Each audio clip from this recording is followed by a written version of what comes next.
Thank you, Madam President. I'm on the Senate floor today to talk about protection and restoration of the Gulf Coast, an issue extremely important to those I serve in Louisiana, in the Gulf Coast, but important to the rest of the nation, whether the rest of the nation knows it or not. And I will explain why that is. Madam President, in the coming days, the Senate will vote on whether or not to pass the Great American Outdoors Act. This bill dedicates funding over 5 years towards deferred maintenance. We've spoken about it at length. It adds an additional $900 million to the Land Water Conservation Fund, an amount which is already authorized but never funded. This would make it mandatory that it is funded. Many will say that this is a good thing or even a great thing. I will tell you, for Louisiana, for the Gulf Coast, and for a lot of other states, this is not a great thing in its current forms. In fact, I will show how this bill currently benefits only certain states at the expense of others. First, it's almost entirely funded with money from the Gulf of Mexico oil and gas production. 50 to 60% of the dollars go to 5 states. So we're going to put up about $9.5 billion, and 50 to 60% of it goes to 5 states. Needless to say, that lacks equity. And I would argue that we can make this bill better in terms of benefiting many more Americans than it currently does. First, let's speak about where the revenue comes from. You can take this down. Again, about $1.9 billion a year comes from energy production, redistributing that across the country, as we mentioned, for deferred maintenance programs. About 90% of that revenue from which this money will be extracted comes from oil and gas production in the Gulf of Mexico. This will be about $4.3 billion coming from the Gulf of Mexico. Now, this makes the Gulf of Mexico the primary revenue source for this whole project. So it adds $900 million to what is already designated the Land Water Conservation Fund. There's $1.9 billion a year for 5 years to go for deferred maintenance. And this is in addition to $125 million a year, which is currently being spent on the Land Water Conservation Fund. Now, some of the advocates, by the way, just for a point of clarity, will say that imply that these dollars are not otherwise allocated. Let's just be clear. The dollars are allocated. Right now, the dollars that will be used for this fund come to the United States Treasury and are used for the priorities of the American people. And they're allocated for, you name it, higher education, debt service, paying troops, defense, etc. But this would make it mandatory that a certain amount of this money would go towards both deferred maintenance and the Land Water Conservation Fund. Now, the Land Water Conservation Fund is supposed to be a fund that functions to benefit kind of all Americans, but I would argue that it really benefits select regions of America.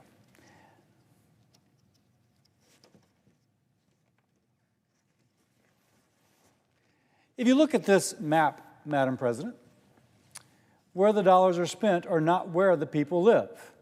These are the coastal states, and here are the inland states. As it turns out, where the areas that are most benefited by this funding is not on the coast. And yet, as you'll see in a second, that's where the people live. So the per capita amount that, if you live in a coastal state, on a per capita basis, your state receives about $7.53 per person. If you live in one of these inland states, from the Land Water Conservation Fund, you get $17.66, more than 2 times plus. In fact, from about 2011 to 2015, if you're in one of these inland states, you got a ratio of almost 8 to 1 in terms of the dollars spent in the coastal states.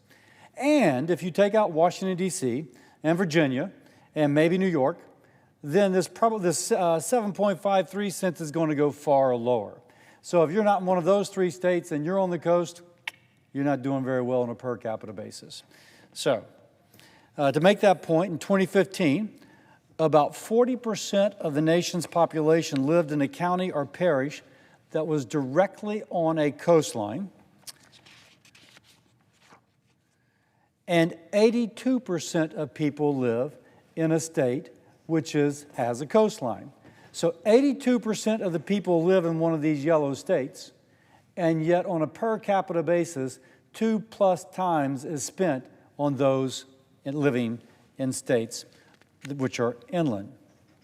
Now, my point is that the dollars are not spent relative to where people live. This disparity disproportionately impacts states such as South Carolina, Georgia, North Carolina, Maine, other coastal states. Now, I'm a person who would rather have a solution. And the solution I'm going to propose does not take money away from the Great American Outdoors Act. They will still continue to receive in relatively sparsely populated states a significant sum of the money. But I've worked with Senator Whitehouse on a bipartisan solution that would at least add some equity for those states which are coastline as opposed to being inland. Now, that said, we acknowledge national parks have deferred maintenance. At the end of fiscal year 2018, this was estimated at roughly $12 billion. But those parks are not uniformly distributed. I mentioned earlier how a disproportionate amount of the money is going to go to 5 different states. According to the Park Service data, if you just looked at deferred maintenance, which will presumably guide where this money is spent, California, Washington, D.C., Virginia, New York, North Carolina, Wyoming, Arizona, and the state of Washington make up nearly 60% of the deferred maintenance needs at national parks. So if you live in one of those states, you're doing well. But if you are living in a state other than those, not so well. Now, some will say that even though almost 60% of the money is going to 7 states, everyone in the country benefits because you might visit the park, or we're all in it together.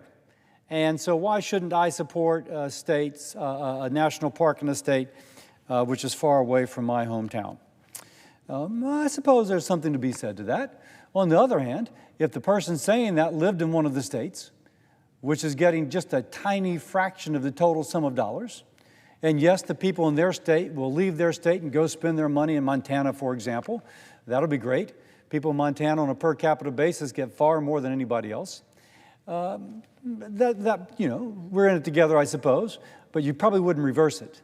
You probably wouldn't say, wait a second, we think it's unfair that 7 states get almost 60% of the dollars.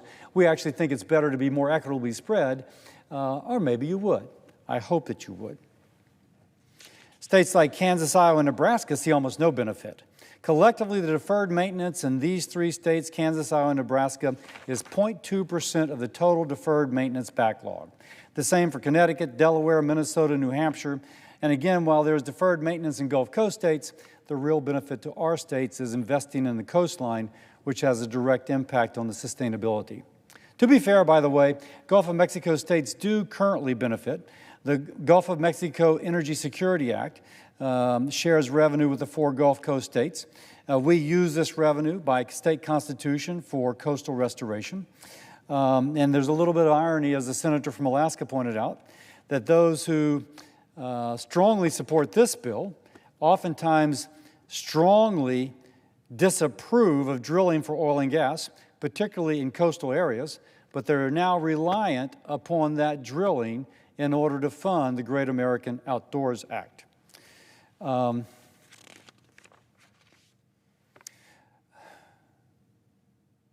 I do believe that we can address this inequity which has been highlighted. I put together a bill, as I mentioned earlier, with Sheldon Whitehouse, called the Coastal Act. And we're working with other colleagues. We passed it out of the Energy Committee. Actually, by that, Senator Whitehouse was not on that bill. But we passed the Coastal Act out of the Energy Committee with a bipartisan vote. The junior senator from Alabama is my co-sponsor. He should co-sponsor, and he did. Alabama benefits exponentially more from the Go Mesa Act than anything that the Great American Outdoors Act has to offer. So all this to say that the Gulf Coast just wants equity. We want a more general benefit not almost 60% of the benefit going to 7 states. And we also want the money to be distributed nationwide where people live as opposed to where they might go 1 week vacation every 5 years. So do we have the Coastal Act now? So I'll speak just very briefly about the Coastal Act. Bipartisan bill, again passed by the Senate Energy Committee, committing more dollars towards environmental protection, reducing flood risk to businesses and industries along the Gulf Coast, protecting regions of the Gulf Coast for public recreation. We've talked about recreation elsewhere. But committing dollars to all coastal states for environmental protection, once more, does not take money away from the Great American Outdoors Act. So colleagues have heard me talk about the importance of revenue sharing for environmental protection. Again, the Coastal Act passed out with bipartisan support, and its goals are consistent with the Great American Outdoors Act. And by the way, the recent flood event in Louisiana, Cristobal, flooded homes in Mandeville and property in Grand Isle. We have flooding now. This bill would help prevent that flooding. So the Coastal Act also places millions of dollars in a coastal fund which benefits all coastal states, including those along the Great Lakes, putting money to protect where people live. Do we have that other one, which is the, yeah. President, let me just show this. This is where people live. 82% of the people live in a state with a coastline, and yet where the money is going is, yes, to the coast, if you consider Washington, D.C. and Virginia the coastline, but typically it's going to 5 or 6 places, not to the places which have had the most flood events. I walked along barrier islands in Georgia. Those barrier islands are evaporating. I hear that barrier islands in South Carolina are similarly under great duress. Louisiana, I've already mentioned, we just had flood events this past week. The Coastal Act would put money for resiliency in states where 82% of the population lives. I just don't understand what is the objection to spending money to protect where people live. Why must we only do something nice for places where people vacation? If you put it to a referendum, people would first take care of their homes, and then they would take care of the place where they vacation. I'm not saying, by the way, don't take care of where they vacation, but I'm saying we should at least give some dollars to where people live. And I'll quote a statistic once more. 42% of Americans live in a parish or county that is directly on a shoreline. Directly on a shoreline.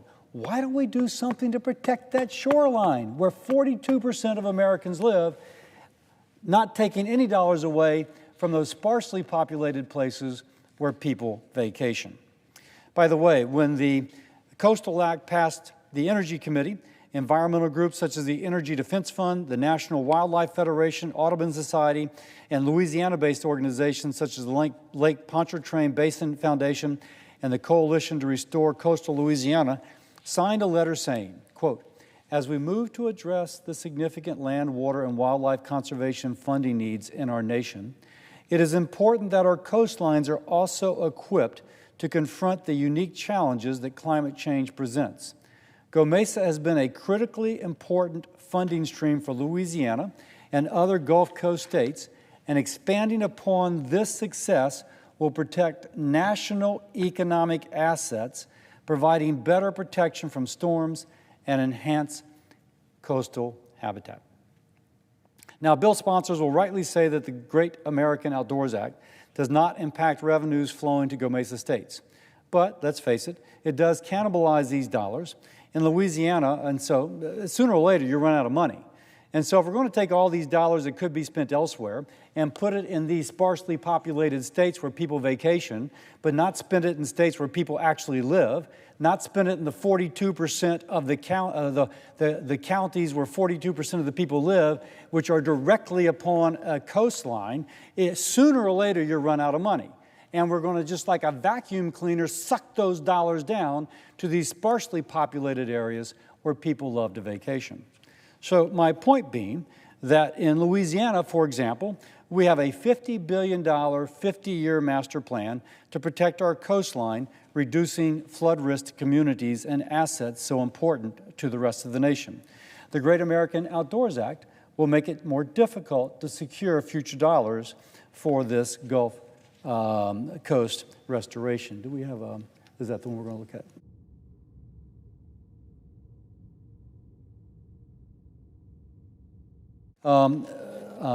Now, as I mentioned before, data from a lot of people live in coastline communities in counties and parishes. And from 2000 to 2016, the Gulf of Mexico region grew by almost 25%, more than any other coastline region. Harris County, Texas, areas in Florida and New York also accounted for substantial growth along our nation's coast. The proposal I filed commits dollars to these coastal states so they can have a sustainable revenue stream now and in the future for needed investments. If you ask the people in New York after Hurricane Sandy, would they like to have dollars in New York to protect against a future flood event, they would say yes. Houston, Galveston have really borne the brunt of major flood events, of hurricanes striking their coastline. Do we think that they could use more money for coastal resiliency? Yes. Lake Charles, Louisiana, after Hurricane Rita, Calcasieu Parish and Cameron Parish. If we talked about Louisiana with Hurricane Katrina, the Gulf Coast of Mississippi and Alabama, devastated after Hurricane Katrina, would it be wise as a nation to put dollars there in order to have coastal resiliency to prevent, if you will, more flooding in the future so as to actually save more relief dollars that might be needed? There are regions battling rising sea levels, and I am mindful about their concerns and how we can address those. I'm told recently, by the way, that the Army Corps of Engineers has proposed a $3.5 billion flood wall for Miami. Think about that, $3.5 billion. This is in response to rising sea levels, but we're passing legislation now in which folks refuse to consider spending money for coastal resiliency. Instead, we're going to spend money on a $3.5 billion seawall because we don't want to spend the money on other forms of coastal resiliency. I recently spoke to one of my House colleagues, Donna Shalala, who represents the Miami-Dade region, and she speaks about the rising sea levels and the investments they need to make around South Beach.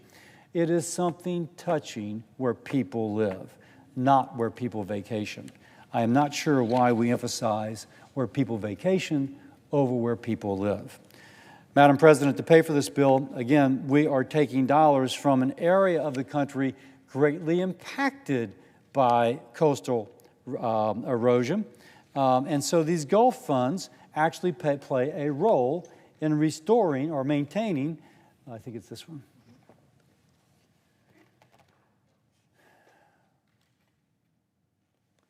Madam President, you'll see a poster later on which shows the oil and gas development taking place off the coast of Louisiana, the oil and gas development that funds the Great American Outdoors Act. And the Louisiana coast is a working coast in which people from this working coast go out to maintain that source of revenue. But look what is happening to Louisiana's predicted land loss.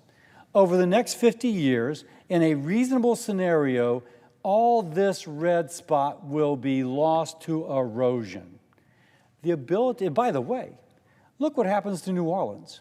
It is now directly along the Gulf of Mexico. The next hurricane comes, and there goes the port structure. There goes the ability for people in the Midwest to get their grains to the international market. And the ability of this working coast to support the oil and gas drilling, and therefore to support the source of revenue required and relied upon by the Great American Outdoors Act, will be lost. It's not just me saying it. Of course, I'm the senator. I love my state. I'm going to do whatever I can. You may not believe me. But on the other hand, the state's land loss has been highlighted in countless feature stories, including in the New York Times and National Geographic, to name a few. When looking at, by the way, Google Maps can't keep up. When looking at the Louisiana coastline, Google Maps will show an area with land that has now been replaced with open water. Louisiana loses about, a football field of land I think it's an hour. Whenever I say it, I can't believe it. It's so fast, it's so rapid. And so not only does this pose a risk to the energy assets, a risk to communities, a risk to port assets, it poses a risk to our national livelihood. Now, folks in Louisiana are going to look at this and say, how does the Great American Outdoors Act going to help us? We're going to work to produce all this oil and gas, and we're not going to get any of the benefits. Senator Kennedy and I recently had a call with more than 20 Louisiana parish presidents. They are very understandably concerned about the lack of equity. Concerned is diplomatic. Ticked off is how better to describe. I had another with close to 100 businesses. They too are pleading for equitable treatment along the Gulf. So when I speak about the Great American Outdoors Act, cannibalizing dollars from the Gulf of Mexico to spend money in places where people don't live, as opposed to protecting my coastline, which in turn ensures that we can continue to have this source of revenue, but also coastlines around the nation, in counties and parishes where people actually live, as opposed to going to places where people only visit. I'm trying to make a case for those people.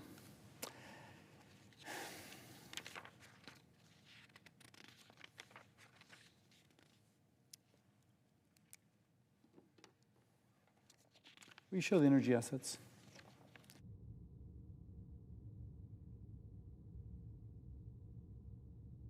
Speaking about these energy assets that are required, it's one thing to say it, it's another thing to look at it.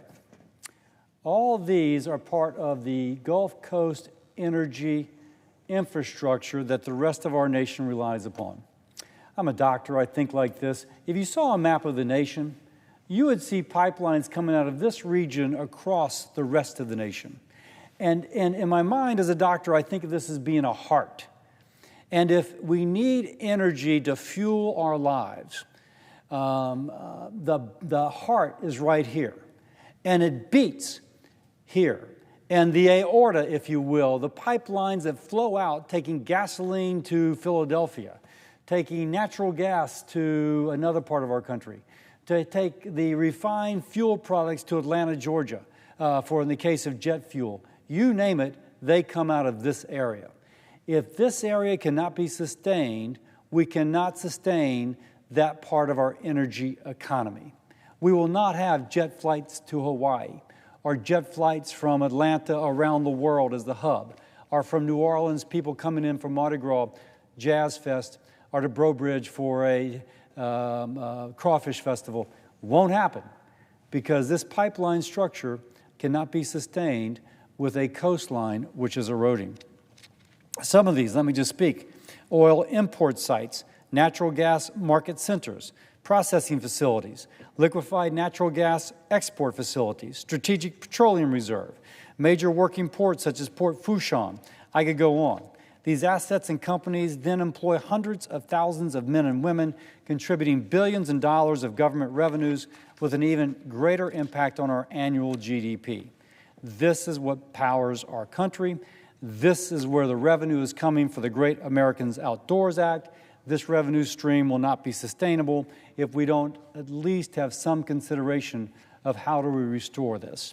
The senator from Ohio had spoken about a leaky roof, and the leaky roof increased its leak, and now all those assets are being damaged within a park. That's great. People like to visit parks, and we should take care of leaky roofs. I'm more concerned about what about a coastline which is dissolving, and as we dissolve, you lose the energy infrastructure which is required to pay for that park building to be fixed. I'll also point out the flooding risk for the folks in my state. Again, I spoke about the communities at risk. This is predicted future flooding from a 100-year flood event without action. And let's just say if it's colored, it's bad. Where you get 0.5 to 5 feet of water north of New Orleans. If you want to speak about something which should be done now to prevent future problems, I've got bigger issues than a leaky roof in a park building. I have entire communities washed away into the ocean at risk for great flooding. And I'm speaking of New Orleans. I could be speaking of Miami, of Houston, of New York. Why don't we spend money where people live as opposed to only spending it where people vacation?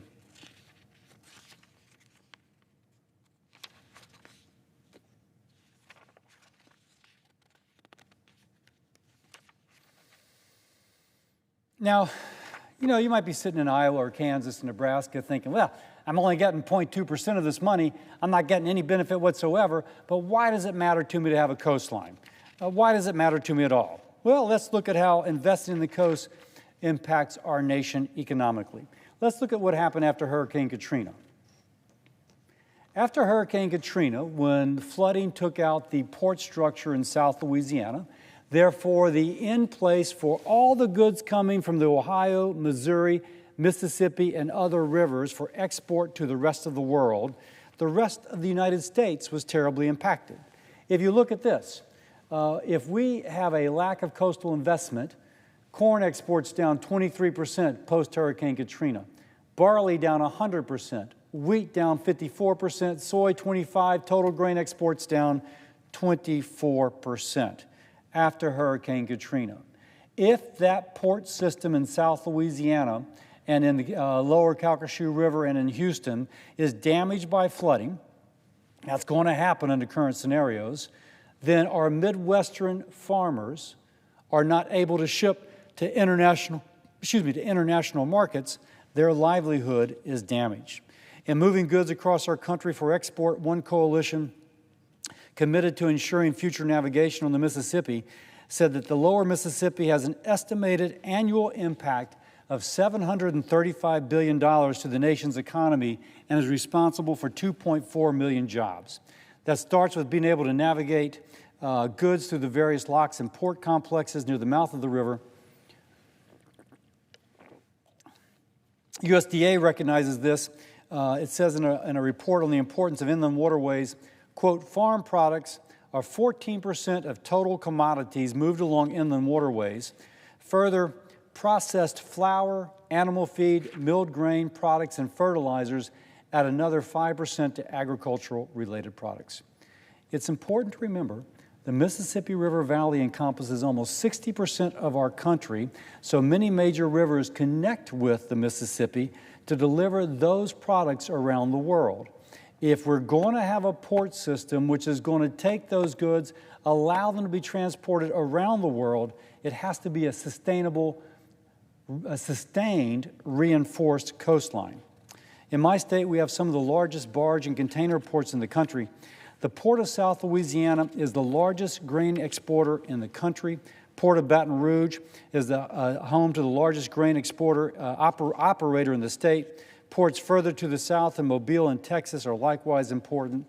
If we're going to have rising sea levels and spend all of our money on the inland areas, not where people live, but where people visit on vacation, as opposed to the coastlines, which have the ports that sustain where people live and sustain the vitality of those in the heartland, we're being foolish with our public policy. The same USDA report highlighted the consequences of an inadequate infrastructure along the waterways, saying that inadequate infrastructure leads to reduced transportation capacity, raising shipping rates, meaning less income to the farmers who are shipping, which reduces U.S. economic activity and a loss of global competitiveness. I could go on. I'll just say that associated industries impacted by the Iowa grain exports support business from agriculture and forestry, real estate, restaurants, pesticides, to name a few. This is just in Iowa.